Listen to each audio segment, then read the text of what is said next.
Please give a warm welcome, rhowch groeso cynnes iawn I Catrin Wager.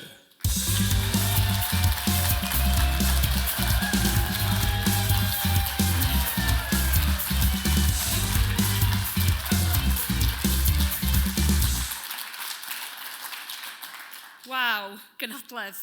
Diolch yn fawr I chi am y croeso. A diolch I Plaid Cymru am gael y cyfle I fod yma I gloi'r gynhadledd mewn lleoliad sydd mor agos i'n nghalon ni.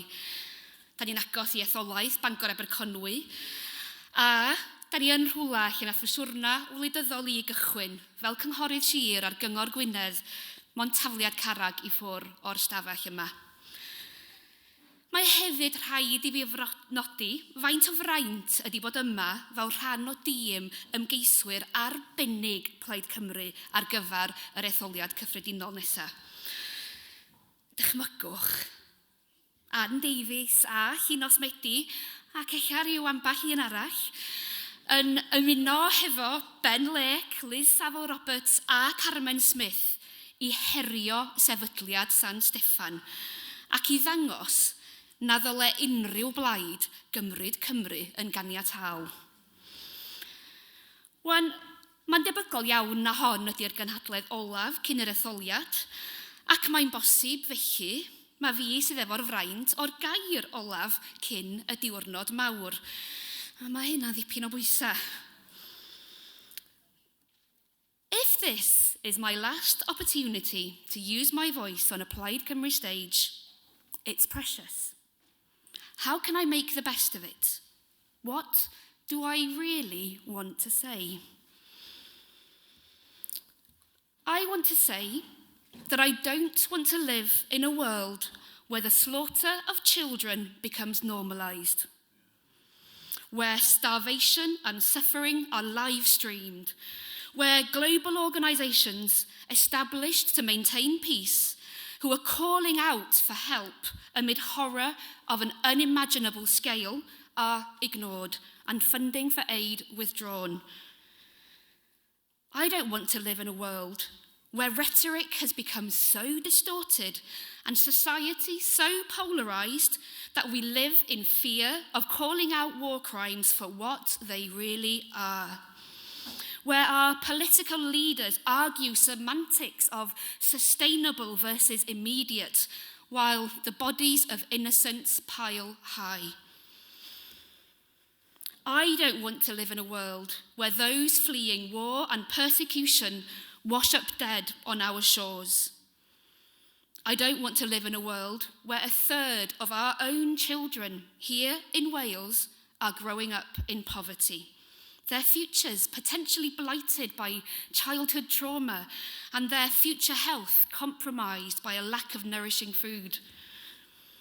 And I don't want to live in a world where political leaders think that this is acceptable and refuse to commit to change.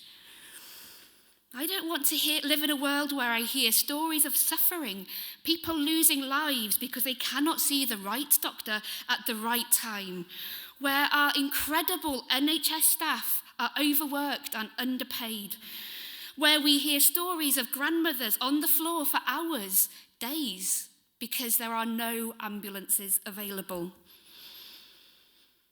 I don't want to live in a world where we career towards climate collapse, condemning not only future generations, but quite possibly our own to inadequate food, water, or housing.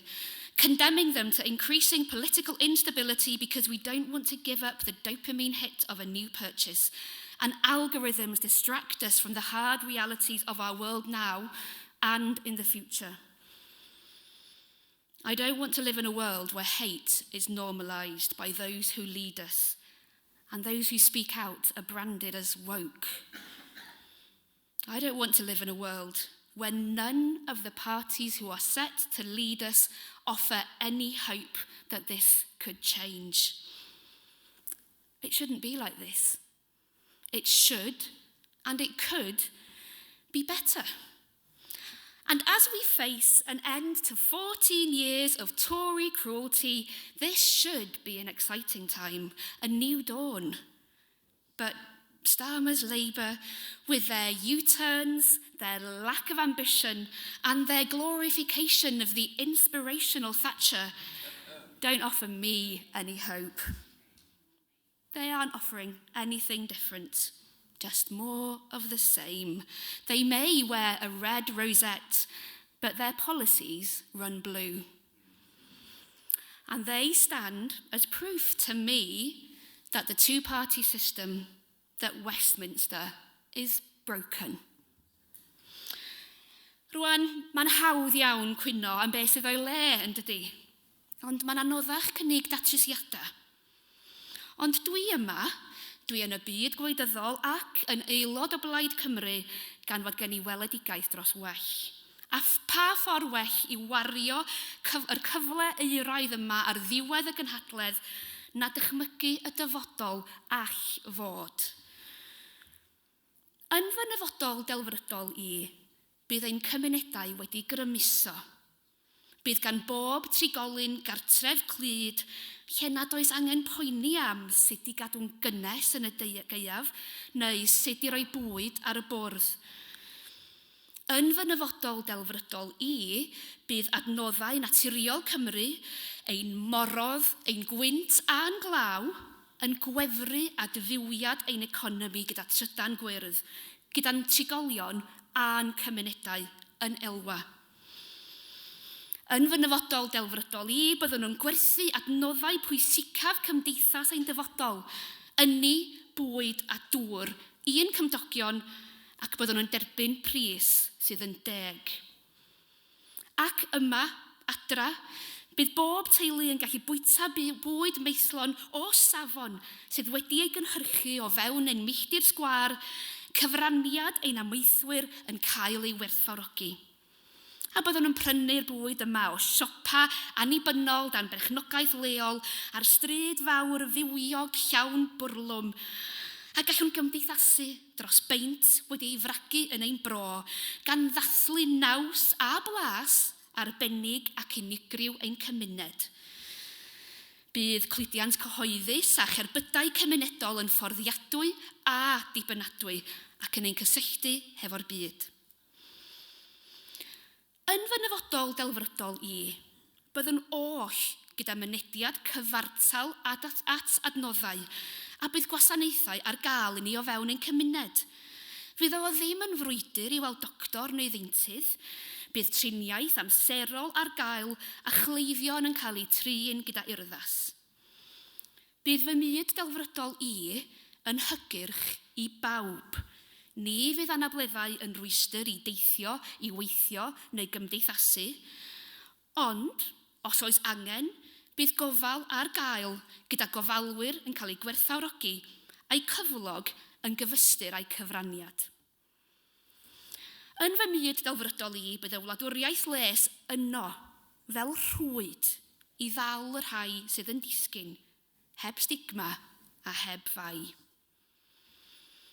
Yn y dyfodol yma, bydd ein plant ni oll yn cael yr un cyfle I ffynnu, bwyd meithlon, addysg o safon, a'r gefnogaeth maen nhw angen beth bynnag her maen nhw'n ei wynebu.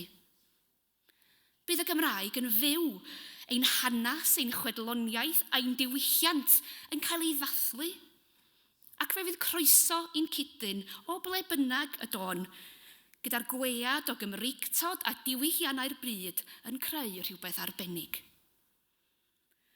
Dwi eisiau gweld byd lle mae Cymru yn chwarae ei rhan ar blatfform rhyngwladol, ein gwerthoedd creiddiol o heddwch a chyfiawnder cymdeithasol yn helpu adeiladu byd goddefgar a heddychlon, ein trigolion yn ddinasyddion y byd. Dwi eisiau gweld byd ble mae rhagfarn, hiliaeth a chasineb yn angof. Now, it would be easy to dismiss me as idealistic and easy to call me naive. But I ask you, if politicians aren't driven by a dream for better, should they be in politics? Should they have power? After 14 years of cruelty, of lies, and of hate, It seems to me the only ambition these Tory governments have had have been to line the pockets of their friends with as much public money as they can.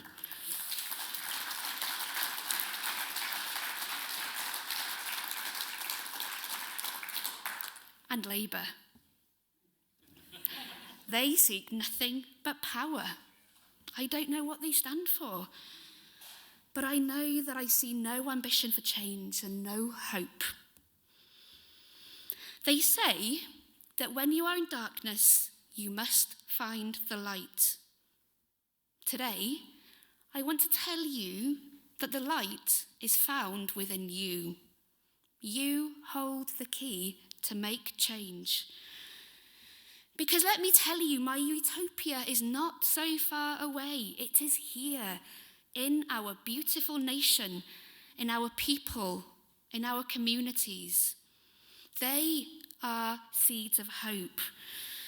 And it is our role as politicians, as a political party, to tend those seeds, nurture them, give them light and help them grow so that one day hope can blossom. So, ffrindiau, at the close of conference, I ask you, take to the streets, knock on doors, tell people that things could and should be better. Be empowered by the possibility of what we collectively, as a society, as Wales, can achieve. Hold a fire in your heart, a passion burning for a brighter future, and let that fire awake the dragon. Show that Wales will no longer be silent. Show Westminster that Wales has a voice and that this dragon can roar. Heddiw, gadewch I ni gofio mai yno ni, fel pobl, fel plaid, ac fel cenedl, mae'r grym I greu gwir newid. Gyfeillion, Cynhadledd, diolch amdani ac ymlaen.